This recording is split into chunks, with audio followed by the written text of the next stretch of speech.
traffic cone takes over. Every year, my friends and I host an annual costume party, and this year's theme was everyday objects. It was a tradition we took quite seriously, each of us aiming to outdo the others with our creativity.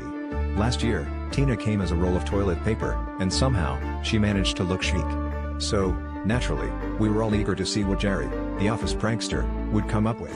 We expected something good, but what we got was beyond any of our wildest imaginings. As the guests started to arrive, the room filled with laughter and clinking glasses. There were people dressed as coffee mugs, a very convincing light bulb, and even an impressively intricate toaster. But Jerry was nowhere to be found. Just as we were starting to wonder if he decided to skip the party, the door swung open dramatically. There stood Jerry, dressed as a giant traffic cone. His costume was fluorescent orange, complete with reflective stripes, and he was wearing an expression that was a mix of triumph and mischief.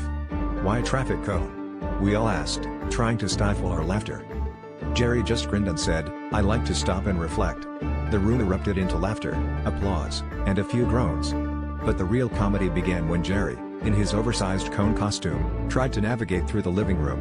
Every few minutes, someone would accidentally nudge him, causing him to sway precariously. He'd then dramatically freeze, yell stop, and strike a reflective pose, much to everyone's amusement. It was as if he had taken on the persona of a traffic cone for the night, and he was thoroughly committed to it. The evening continued with Jerry occasionally being used as an impromptu dance pole, or as an obstacle in our games.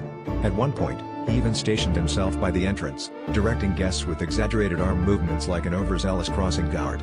As the night wound down, we all gathered for a group photo. Jerry, still in character, stood front and center, beaming proudly. And as the camera flashed, he quipped, "Well, folks, I guess you could say I really know how to control the party." It was the perfect punchline to an unforgettable night, and we all agreed that Jerry had truly conquered the costume contest.